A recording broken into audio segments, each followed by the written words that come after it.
Perdón, me asusta ya lo que estoy leyendo ahí. ¿De qué vamos a hablar en el día de hoy?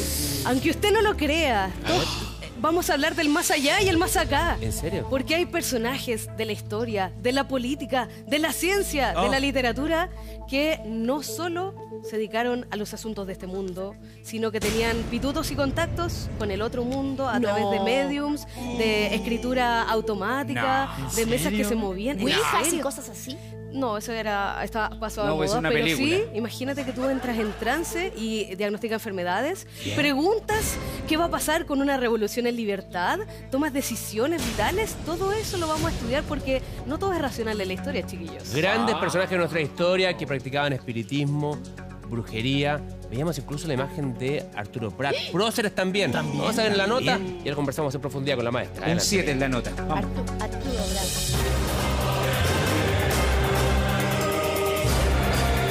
La historia de nuestro país está marcada por centenares de personajes, destacados próceres, héroes patrios, ilustres presidentes, políticos y literatos, otros polémicos y algunos con menor importancia que finalmente dejaron huella en nuestro país.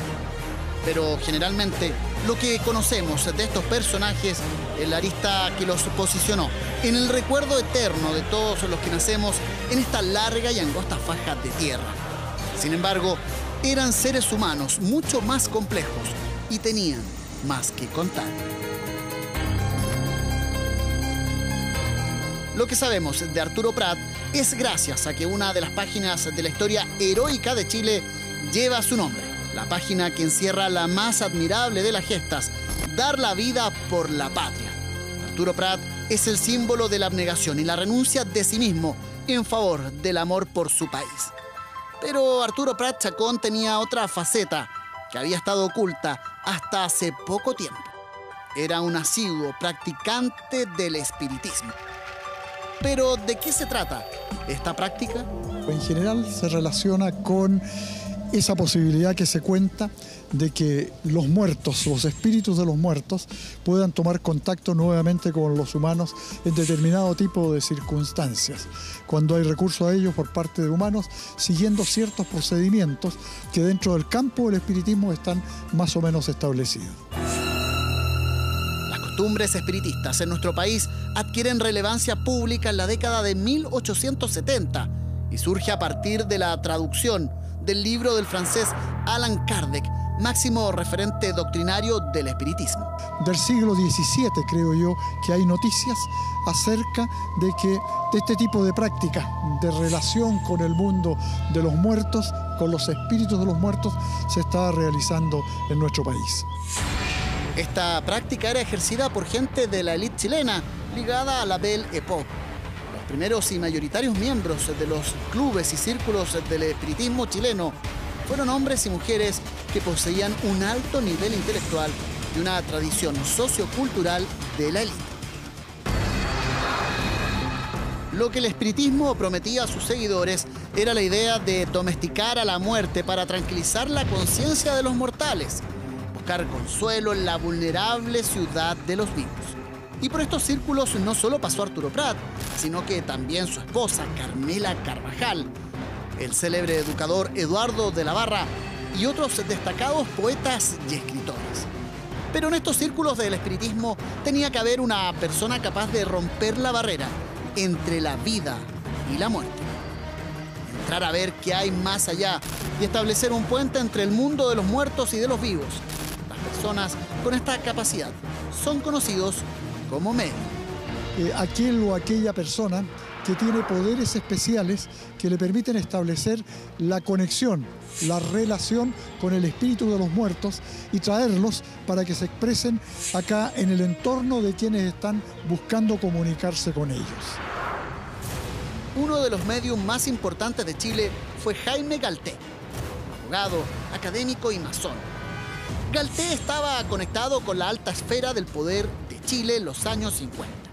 Presidentes, embajadores, militares, pero su capacidad sobrenatural era un gran secreto. Solo lo sabían pocas personas. La práctica espiritista ha seducido a hombres y mujeres importantes a lo largo del tiempo. Si bien el espiritismo es una práctica que busca generar un puente con el más allá para paliar el dolor de la muerte, en nuestro país hay otros casos ligados a los espíritus. Hablamos de las fuerzas malignas que se apoderan de las personas, objetos o espacios, y donde la única forma de sacar esa fuerza maligna es realizando un exorcismo. El exorcismo es una tradición de la Iglesia Católica. Tiene que ver con el hecho de intervenir frente a una persona que se supone está poseída por seres infernales, por demonios, y esa intervención, vía el recurso al Dios de la Biblia, a la mediación de Jesucristo, puede llevar a liberar el cuerpo de esa mujer o de ese varón presuntamente poseídos y dejarlo en estado de normalidad. En Chile, Carmen Marín es sinónimo del primer exorcismo documentado en nuestro país y en Latinoamérica. Su caso dividió a científicos y religiosos, siendo además uno de los primeros acontecimientos de la psiquiatría. Y por supuesto que en la historia de nuestro país también hubo mujeres catalogadas como brujas. Y el primer nombre que se viene a la cabeza de todos es el de Catalina de los Ríos y Lisperger, más conocida como la Quintrala. Y es que esta mujer de carácter fuerte, dominante y además bella fue acusada de bruja, pero también de asesinatos, torturas y pactos con el diablo. Pero ¿era común que en esa época las mujeres fueran acusadas de realizar estas prácticas? En todas las tradiciones de los diferentes pueblos, en Europa, por ejemplo, en Estados Unidos, en los siglos XVI, XVII, XVIII, se acusaba a mujeres de tener pactos de tipo diabólico. Entonces, esa tradición fue dándose por diferentes épocas, en diferentes siglos, ¿ah? Y hubo quemas de brujas, por ejemplo, en Europa. Pero, ¿qué otros misterios esconden estos personajes? ¿Cómo una mujer puede llegar a ser poseída por un demonio? ¿Por qué recurrieron a estas prácticas? ¡Qué fuerte, maestra Jimena! Muy fuerte. Muy fuerte, exactamente. Pero Así esa es. era una práctica habitual en la élite de la época, ¿sí? Sí, mira, para contextualizar un poco, vamos a decir que ¿qué entendemos por espiritismo? Esta A ver. capacidad que tendrían algunos para conectarse precisamente con los muertos que ya no están y descansan sobre la base de que más allá de esta vida tiene que haber otra cosa. Porque ¿qué es lo que está pasando? El auge del espiritismo o su surgimiento es a partir de 1848 en Estados Unidos de manera casual, donde unas hermanas que vivían en una finca empezaron a experimentar cosas muy raras, que se movían mesa y se concluyó que aparentemente sería el espíritu de alguien que falleció, un vendedor viajero que habría sido asesinado y enterrado en el sótano de esta casa. Entonces ahí como que empezó como toda esta cosa así como podemos comunicarnos y viene todo el auge de la Ouija, como tú decías, Karen, y también ¿qué es lo que está pasando en la época? Siglo XIX es una época muy racionalista, estamos en medio del desarrollo sobre todo de una visión de la vida que es el materialismo, es decir, aquí lo concreto, lo verificable, todo el cientificismo. Entonces, como reacción a esto, habría surgido este afán por decir, es que no todo puede ser resuelto aquí y ahora, y hay elementos irracionales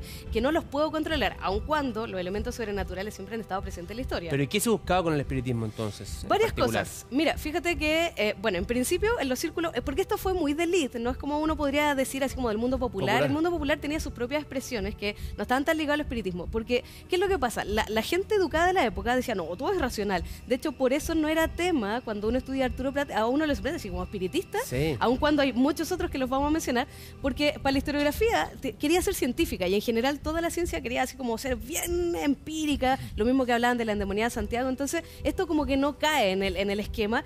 ¿Y qué buscaba precisamente? Uno, digamos, escaparme de este cuadrado tan inconmovible. Sí. Y segundo, fíjate que una cosa que me llamó mucho la atención, que la mayoría de los que se involucran en esto tienen una pérdida muy dolorosa. Entonces en el fondo no quieren quedarse con este dolor y quieren creer que pueden conectarse con alguien o con algo, que es como está aquel difunto que yo echo tanto de menos. Entonces Ahora, hay todo un tema emocional también involucrado. me da por asociarlo de la siguiente forma, como que son próceres y gente tan importante que gracias a este don tal vez pudieron hacer esas grandes proezas, valga. Es que redundancia. cultivan mucho la mente, pero también tienen inquietudes espirituales.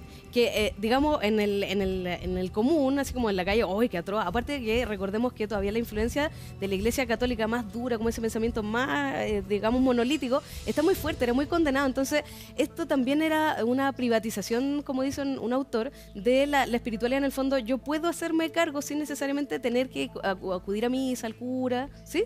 Así que también hay un tema de que una tesis historiográfica, que además de una reacción al racionalismo, es como, yo también puedo involucrarme, Dios también está a mi alcance, la divinidad, ¿ya? Eso sería. Y en el caso particular, por ejemplo, de Arturo Prat, Sí.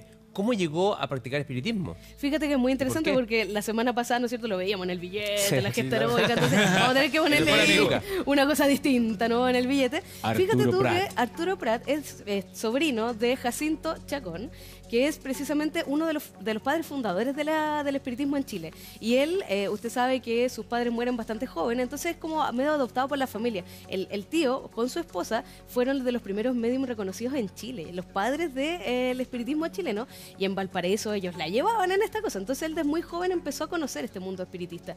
Y ahí él cooptó a su esposa, Carmela Carvajal, que al principio tenía como conflictos de filiación, porque decía, ella era súper católica, bien creyente, entonces era como, esto no era bien visto por la iglesia.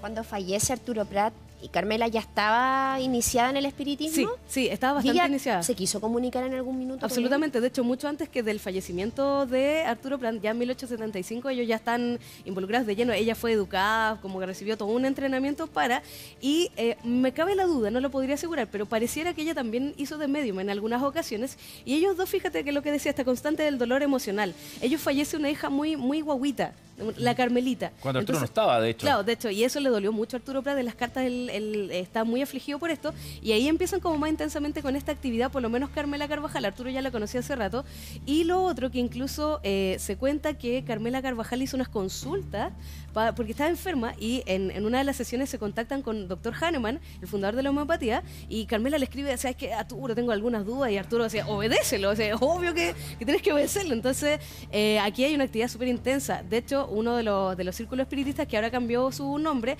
llevaba el nombre de Jacinto Chacón, o sea, los tipos eran súper famosos por esto. ¿Y qué buscaban ellos con el espiritismo? Porque ya habíamos un contacto con una hija fallecida muy pequeña, pero en términos más históricos para poder relacionarlos con donde ellos se destacaban, que era su área.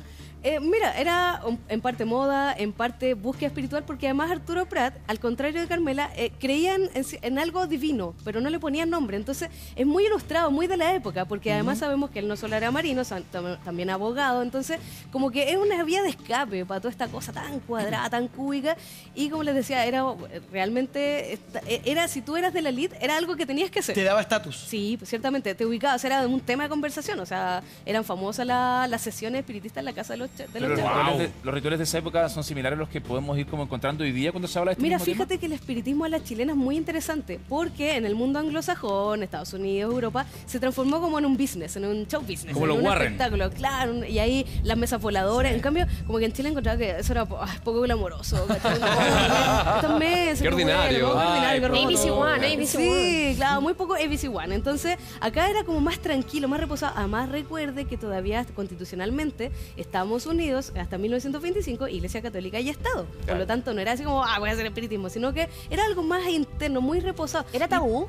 No sé si tabú, pero no bien mirado, o algo que no deberías hablar tan en público. Pero castigo no había, ¿no? Era como que estuviese como penado por alguna ley. No, pero tampoco te miraban muy bonito, sobre todo la alta jerarquía, ¿ya? Entonces, ahí, y lo otro muy interesante, que la mayoría de las cosas más espiritistas se dan primero en Valparaíso por la influencia de los extranjeros, ¿ya? Entonces acá se hace mucho esta situación en Valparaíso con los Chacón, que son muy conocidos, y de hecho después Carmela se comunicaba a tu y parejo con su esposo, o sea, lo buscó mucho. Eso lo hacía mucho. Sí, eso, y ella sufrió grandes tragedias. Entonces, como que yo siento que en el caso de ella, de algo muy dudoso, pasó algo muy certero, porque en el fondo la anclaba a ellos se amaban mucho, realmente era una pareja muy amorosa entre ellos. Entonces la pérdida le fue muy sensible, incluso a Carmela después lo pasó pésimo con un presidente, don Galo Ibáñez del Campo. Entonces no fue una vida en lo social ni en lo político muy fácil para Ella la no viuda. volvió a tener pareja, porque bueno, ella perdió a sus padres también, joven. sí. Y Arturo, que también murió joven, entonces quedó un poquito Hay una frase muy bonita de Carmela, bueno, muy espiritista también, dice, la muerte no es la separación final, sino es otra forma de continuidad, lo estoy parafraseando. Y entonces ella no quiso vincularse a otra persona porque de verdad el amor que le tenía era muy profundo y además yo siento también una relación como de discípula. Entonces como que yo siento que ella habría sentido que lo traicionaba si se involucraba con otra persona. Y en general, ¿estas sesiones eran sesiones pequeñas, acotadas Sí. o un poquito más masivas?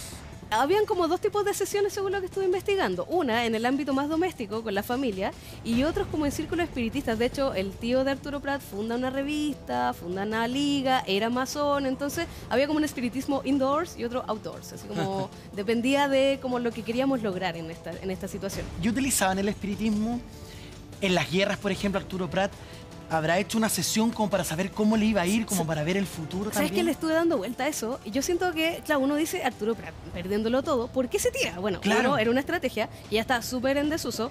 La Esmeralda se estaba hundiendo y él podría haber salvado. Pero yo siento que esta cosa espiritista, no sé si él pidió así como datos, así, oh, me hundo, no me hundo, es difícil, lo dudo.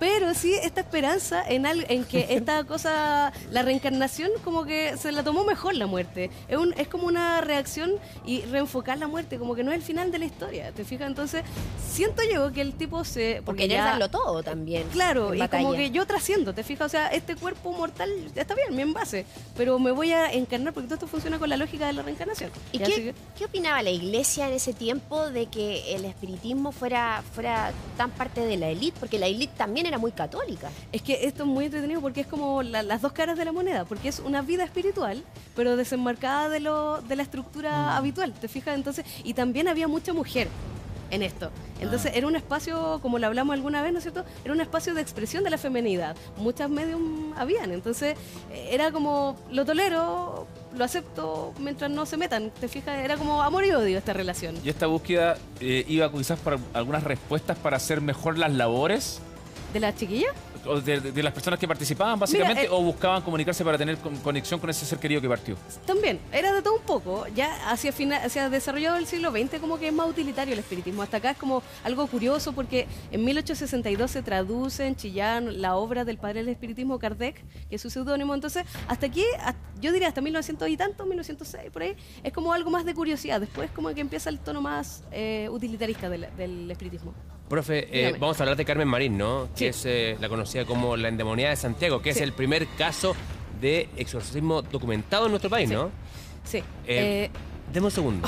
Es un caso que de verdad, ahí está justamente la imagen de ella. Vamos a hablar en clase de historia. Ya, Estamos hablando de focalicémonos. espiritismo, el lado oscuro de grandes personajes de la historia de Chile. Muy bien. Carmen Marín, la endemoniada de Santiago. Oye, Wow. mira, muy interesante porque a propósito del despacho de Max, como que muchas cosas pasaron en la quinta región, oye. Sí, pues, muy literal. interesante porque partimos, ¿no es cierto?, con los primeros espiritistas reconocidos de Chile, Sí. los Chacón, pero en 1838, un poquito antes de ellos, nace precisamente en Valparaíso una persona muy anónima que lamentablemente, esto suena súper feo decirlo, pero si no fuera por su posesión demoníaca nadie la hubiera conocido, porque una niña que también es huérfana muy joven y ella crece al cuidado de una tía y que ya se le empieza a desbordar aparentemente porque ya tenía problemillas con el mundo espiritual. Entonces la manda a un hospicio de unas hermanas, unas monjas, diríamos, y ahí algo pasa. Esta chica era muy espiritual, rezaba mucho, y una noche, después de rezar, como que siente que algo le ha pasado, se va a dormir y después cuando despierta no sabe qué pasó, y lo que pasó es que atacó a sus compañeras de pieza. Y ahí empieza todo un declive. Esto pasó a los 12 años. era una Carmen niña. Marín. Sí, muy Carmen joven. Marín, muy joven. Tuvo hasta Entonces, una teleserie acá. exactamente, exactamente. ¿Y qué perdón, pero qué se hizo con ella? ¿Se sospechó desde un comienzo que ella estaba poseída? La versión siempre rondó lo espiritual, porque en esta época, fíjese, de nuevo, el siglo XIX, todo racional. Entonces, ¿qué le está pasando a esta niña? Pero claro, como estaba vinculado, esta es una foto verdadera a propósito, como estaba todo vinculado acá a lo espiritual, no estaba muy claro el límite, y esto evidentemente fue un cambio así, un giro muy radical en el comportamiento de esta niña, además era una niña. Entonces, fíjese que los tratamientos médicos de la época eran bien brutales, ya, o sea, incluía planchas de acero caliente, inmersión en tina. Entonces, ella de verdad que lo pasó pésimo y esto se le escapa de control a las monjas y hay un salto bien interesante que llega a Santiago. La mandan acá a un hospicio. En esta época no existía hospital psiquiátrico, la psiquiatría no era una rama paralela a la medicina como lo es ahora. Entonces,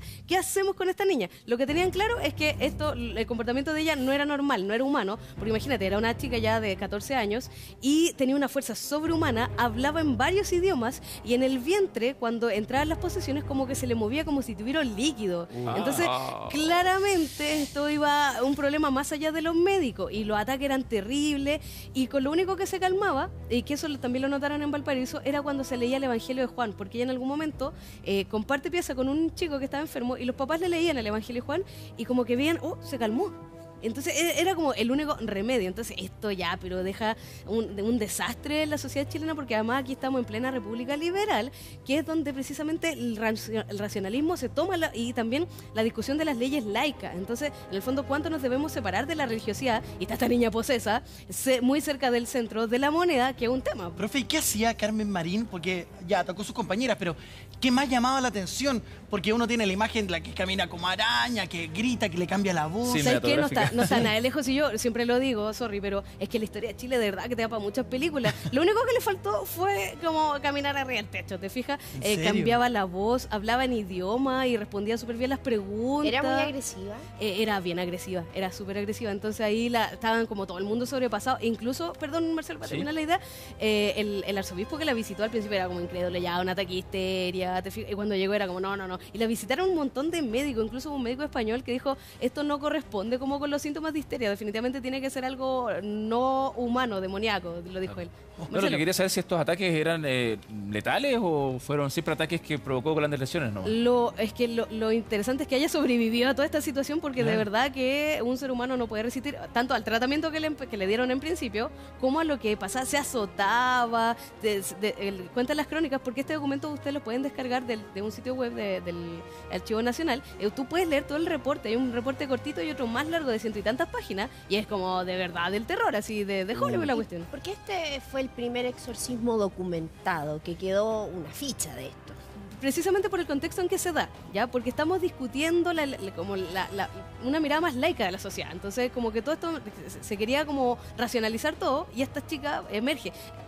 Diarios publicaron un montón de reportajes, había gente en un principio como que iba y veía esto como si fuera un espectáculo, porque acuérdate que entre medio está ya como el tema espiritual siempre fue una constante en la historia de Chile, pero acá también es preocupación como política de Estado y de gobierno. Entonces de hecho como y de la iglesia también, me imagino, claro, ¿no? Porque además estamos tramitando todas las leyes laicas, entonces acá, y de hecho en reacción a esto después por eso se funda la psiquiatría en Chile, una casa de orates, porque fue como que susto, po. Y al final, bueno, el dictamen de los médicos se restaron y dijeron acá hay que exorcizar, y está todo el registro minuciosamente, muy científicamente, así que es un temón no menor, y de ahí posteriormente viene el surgimiento del espiritismo en Valparaíso. Es como que las aguas confluyen en cierta medida, y se trató de explicar que fuera histeria ovárica, ¿ya? Histeria ovárica. Claro, así como que por tener ovarios nosotros nos volvamos locos, así como no, eso no. Hasta sus días. Ay, No, claro. ¿por qué? A mí me causa extrañeza que siempre como que las mujeres estamos metidas en este tema de la posesión. Porque la Quintrala también es una mujer Sí, po. que marcó parte de la historia Bueno, claramente y las que chicas... se han hecho muchas películas y teleseries. Las chicas a veces somos difíciles de llevar. Hay que quererlas. ¿Para qué le voy a engañar en esta situación? ¿No es cierto, Posito? Te amo. ¿Ya? Bueno, y con Quintrala, o Catalina de los Ríos Lisperger, ojo con esto, es que le comentábamos así como, comparado con los otros personajes, esta chica como que es una iniciada, porque en el fondo, claro, ella conocía los dos mundos, el mundo criollo, español, ¿no es cierto?, conquistador, pero además como era descendiente de una princesa inca, también sabía como los secretos del otro lado. ¿Ya? Entonces, además tenía un carácter muy fuerte. ¿Quién era ella? ¿Quién ¿Qué es lo que hacía? ¿Quién? ¿Catalina de los Ríos? Mi amiga personal, Catalina. Catalina de los Ríos. Que la estudiaba mucho, muy Pero entretenida. dijiste algo de que era descendiente de una Sí, princesa inca. Sí, es eso- descendiente de princesa eso no inca. lo sabíamos. Mira, lo hemos hablado acá en este mismo estudio. Los territorios que tenía la fortuna, era invaluable, una cantidad de territorio y todas esas cosas heredados vía descendencia. ¿Ya? En ella confluyen familias muy poderosas y precisamente ella es depositaria de un conocimiento ancestral. Entonces, para la época que estamos hablando, periodo colonial, esto era pero horriblemente mal mirado. O sea, ahora para ti es normal usar la hierbita bonita, pero para esa época era como, no, o sea, pero ¿cómo tú no le pides a Dios, al Dios católico, no a cualquier Dios? Entonces, ella era, además que medía 1,85 m, colorina, de ojos verdes, también que de ascendencia alemana, Muy linda. y una mujer muy empoderada, que además su papá muere en circunstancias muy sospechosas, diría por ahí Daniel, ¿no es cierto? El gran Frica. filósofo Frica. Sospechosa. Su esposo también muere como sospechosamente, su hijo. Entonces, además de este carácter muy fuerte, una mujer muy empoderada, tenía como este conocimiento y muy interesante que ya antes a la Inés de Suárez, la concubina o la manceba de Pedro Valdivia, ya la habían mirado feo por el tema de conocer como hierbas medicinales. Entonces ya había un precedente de que la mujer que tenga un carácter muy fuerte, que sea muy empoderada y que además no utilice los medios establecidos para hacer las cosas, es como sospechoso. ¿Y la Quintrala usaba la brujería para qué? Mira, la versión Que que escribe Benjamín Vicuña Maquena, 200 largos años después, entonces por eso ahí yo me desmarco un poco, porque todo esto es como el mito que construye él, o sea, de que tenía una personalidad fuerte, lo tenía, ya y todo lo que se le imputa después es difícil comprobable, excepto unas actas judiciales que no llegaron a nada. ¿Qué es lo que hacía ella? Se decía, según la versión posterior, justamente racionalista, Benjamín Vicuña Maquena, que ella, o sea, así, casi que mataba con la mirada a la gente, así como, de hecho sí, maltrataba mucho a su gente, porque tenía que en el fondo validarse, po. Y también, claro, leyendo del lado oscuro de la fuerza, lo habría usado para influir a la gente, como que le respondía mal a los curas. Ella estaba en una sociedad donde el hombre era el que tenía el poder. ¿Sí?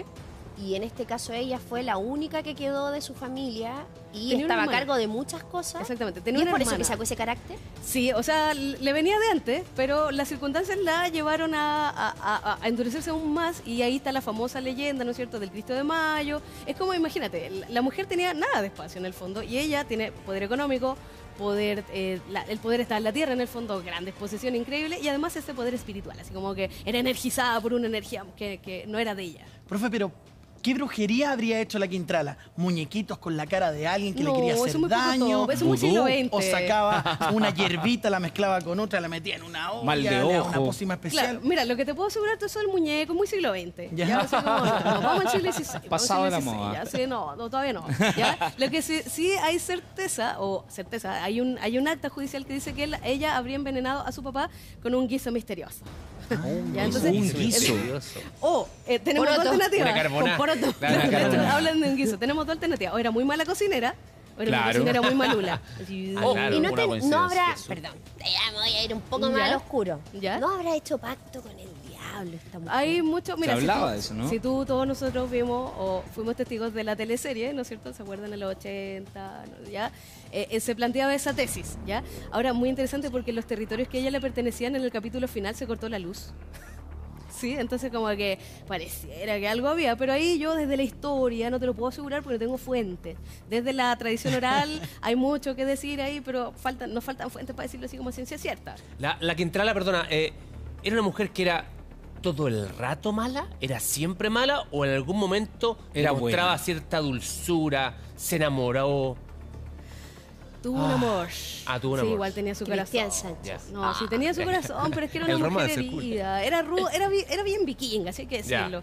Pero también tenía su corazoncillo, pero es que las cosas no se dieron. Ahora Así como yo- los equipos, te fijas, entonces... Y de Creo que algún- por la personalidad que tenía la señora, de haber sido bien atractiva, de haber tenido harto jote volando en el entorno. ¿Y de algún inquilino esclavo también. no se habrá enamorado Los de algún esclavos. esclavo? Pucha, pero es que la señora no escribió su diario, pues entonces yo desde la historia así más pura y dura, desde Jimegrama te puedo decir muchas cosas. Jimegrama. Pero- La mitología dice que sí, como que sí, algún como que trabajador 13-13, de ella. con un Los Que lo inquilinos. maltrataba cuando no le daba Alguno. lo que quería. Claro, pero es pura cabuina, Puro- así que puro no te- bla, bla. Sí, pues, Ya. o sea, es que 200 años después es difícil, pues. Entonces la señora no dejó porque como habría que cubrir sus pasos, pero tendríamos que encontrar nuevas fuentes, aun cuando está lleno de esa mitología. Evidentemente Benjamín Vicuña Maquena así, Bueno, y mezclando con lo del escribe. espiritismo, muchos dicen que hacer espiritismo con el espíritu de la Quintrala es como fácil y que siempre llega y que después se queda pegada y toda esa Bueno, cosa. sí, pues, dicen. hasta el día de hoy en el Paseo de Estado está en su parte de lo que fue su habitación y así las cosas pasan. Ahí sí que las mesas vuelan. Ya, o sea, eso. sigue sí, hay, pasando. hay muchos registros de.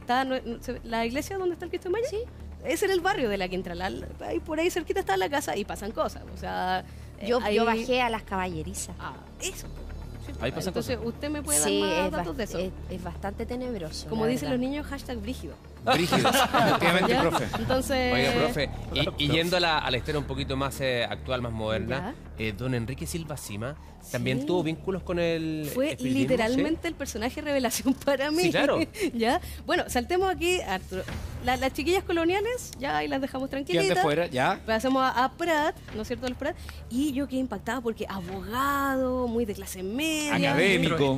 Muy ilustrado, Claro. pues, embajador, uno de los personajes claves Y del súper programa. cerca de nosotros, además, porque es casi contemporáneo, Sí, digamos. porque Falleció el ¿quién no lo 2012. vio? ¿Quién no lo vio, Enrique? Y yo dije, oh my gosh, Mira. ¿qué pasó? Pero ¿por qué se supo después? Se supo todo. No, de hecho, él lo reveló. Él mismo lo reveló en sus memorias, porque él era un hombre también muy siglo XIX. Yo encuentro que es como un personaje de transición, porque él muy ilustrado, muy educado, pero tenía como este lado de cultivar la apertura de mente. De hecho, en otro reportaje que leía, además se fumó su pitillo de marihuana también buscando esto. Y cuando no fumaba, que como que no le gustó mucho, me da raro el sabor, lo encontró, también hacía varias sesiones de espiritismo. Él no me quedó claro si era medium, porque el medium era un exfuncionario del MOB de La Serena. Y de hecho, sí, el expresidente Eduardo Frei Montalva asistió a no pocas sesiones y fue muy gracioso porque él tenía su espíritu regalón, así como el espíritu chocarrero del Chavo. Él también tenía un personaje, dice él, ya cuenta él directamente, que era de la época colonial, que hablaban de los satélites, de la Guerra Fría, del asesinato de Schneider, y entre medio, como que Eduardo Frei, que era más DC, más católico para sus cosas, Sí. dijo, ay, que esta cuestión así sospechosa la cosa, vamos. Y dijo, voy a ir. Sí, voy a ir. Y fue, pues. De hecho, Ya. lo corrobora también el hijo, Eduardo Frei Ruiz Tagle, y dice que salió indignadísimo porque este espíritu ya desencanó todo el procedimiento que ellos tienen, y le dijo, tu revolución en libertad es un fracaso, cuidado. Y Eduardo Frei salió indignado, pues si recién había asumido la periodo de transformación estructural, no le gustó, parece que era muy colonial, muy siglo XVI lo que le dijo este espíritu del siglo, así como, no, así como, y salió indignado, pero Enrique Silva Cima decía, mira, nosotros no lo hacemos como este desorden de las mesas, de las tablas, sino que es una actividad seria, científica, así como, o sea, como tú y como yo lo hacemos, obvio, ¿cómo no hacerlo? Como que él lo plantea así como que en el ámbito privado para él no era tema, de hecho, lo encontraba bastante positivo. Pero él participaba de estas sesiones de espiritismo o él era el medium en particular. El que la oficiaba. Él no me quedó claro, no podría Ya. decirlo a ciencia cierta que era medium, pero sí él de hecho la organizaba y sospecho que algunas decisiones políticas sí las hizo como con asesoría, con este asesor extraparlamentario, digamos, que le salía más barato que no tiene que pagarle. Claro. Entonces, ¿Se no saca, se sabe así como a ciencia cierta cuál era el objetivo de las sesiones de espiritismo que él lo declara practicaba? como una apertura de mente. En el fondo yo, súper racional, abogado, político y todas esas Sí. cosas. Y además como que, es que de nuevo, es como la misma motivación. Así como tiene que haber algo más allá, no todo es material. ¿Ya? Y además para decisiones políticas, asesoría. O sea, Lo ciertamente. llamativo igual que él lo hacía dentro de una elite. Sí. De todas formas, no como Sí, pues. yo quiero ir a una sesión para No. ver, quiero hablar con mi padre, con mi madre, mis abuelos. No, pues sin los espíritus no llegan a invitar a cualquiera. Pues. Entonces aquí, evidentemente, este era un círculo bastante cerrado y harta gente reporta estos encuentros. Y él era discípulo, podemos pasar el siguiente si quieren, de el medio más grande de la historia de Chile, Jaime Galté. ¿ya? Galté, claro. También abogado Sí. y de hecho, Enrique Sí. Silva- ¿Quién es? ¿Quién? ¿Quién es Jaime Galté? ¿Sabéis qué? Jaime Galté es uno de los desconocidos más conocidos de la historia de Chile. ¿Por qué? Porque fíjate que, bueno, ahí han habido varias biografías hace poco, ahí está, abogado, y Enrique Silva Cima lo conoció personalmente. De hecho, él participó en el diagnóstico de un hijo de Enrique Silva Cima, y este es un tremendo personaje. Abogado, también Enrique Silva Cima fue su jefe, ¿ya?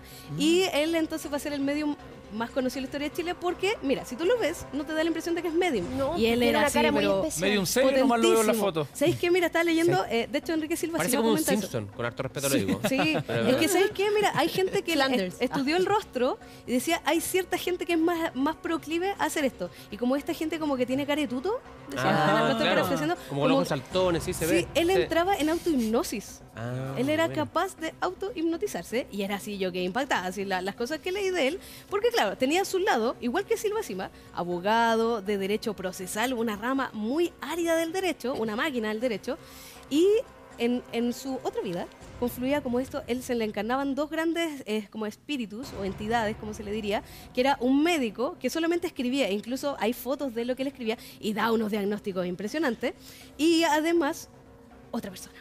¿Te puedo poner una pausa? Sí, obvio. Una pausa a ti, porque Pero yo creo que ahí- una pausa a nosotros. Seguimos con el historia vinculados al espiritismo. Estamos hablando de Jaime Galté. Estoy metida. Justamente Jaime Galté es conocido como el medium de los presidentes. Sí. Estuvo vinculado a varios de ellos, ¿no? El Sí. mutante Galté. Sí, sí, el mutante Galté Así precisamente le dice un decían, autor. Él, claro, era como el asesor político de algunos y médico también, porque como le iba a decir, se encarnaba en él un doctor Halfan que había fallecido a principios del siglo XX y un personaje muy misterioso, Mr. Lowe, que algunos dicen que sería Love, que transmitía un mensaje. Y él da unos diagnósticos médicos certerísimos. De hecho, asesoró a Silva Sima en una enfermedad y a mucha gente. ¿Y qué tienen en común todos estos personajes que están ligados al espiritismo? Eso es súper relevante. ¿Sabes qué? De la investigación me di cuenta que todos sufrieron pérdidas, todos extrañaban a algún familiar, todos querían desmarcarse de esto, buscar, hay algo más allá de esto, yo realmente lo perdí. Entonces yo creo, ¿qué le puedo decir? Galté también sufrió la pérdida de su esposa, de hecho de repente se encarnaba en ella. ¿Y sabes lo que podemos aprender? A mí me da miedito, yo lo confieso, que tengo miedo un poquito de esta cosa. Y la verdad, disfrute la vida mientras pueda, sea feliz, porque después no todos tienen estabilidad y de repente son puertas que no podemos controlar y ellos nos enseñan que podemos aprender nosotros, que no todo es tan serio, no todo es Claro tan que sí, material exacto. y además disfrute a su familia, porque ellos invirtieron grandes esfuerzos, algunas veces le apuntaron, otras veces no, en esta desesperación por su familiar. Profe, estuvimos viendo la imagen de la endemoniada de Santiago. Cristian. Una mujer poseída. Y tenemos otra imagen de Exacto. una mujer poseída que es bien preocupante. ¿Ah? Es Por favor, fuerte. revisémosla a continuación. Es bien Aquí fuerte. está la imagen. Atención, presten mucha atención a esta mujer endemoniada que la descubrimos hoy muy temprano en la sala de maquillaje de acá de TVN. Una mujer endemoniada, un caso que está para análisis. Y ahí estamos viendo. La Anita, la Olguita. Ahí está. Es lo más parecido a Carmen Marín. Un aplauso para la gran maestra Jimena. La queremos, profe, ¿ah? La quiero en mi casa. Una maestra sí es cuerda, eso es buena. Maestra, hay que decir que tenemos muchos comentarios en Twitter que dicen, oye, me habría encantado tener una profesora, o me encantaría tener una profesora como la maestra Jimena. Un aplauso para la profe. Acá la tenemos en Los- TVN, por supuesto. los Prado Gracias, maestra, Lovers. que le vaya muy bien, ¿eh? Nos vemos, cuídense, saludos al Chao, más chao, acá. gracias. En el más acá, en el más En el más acá.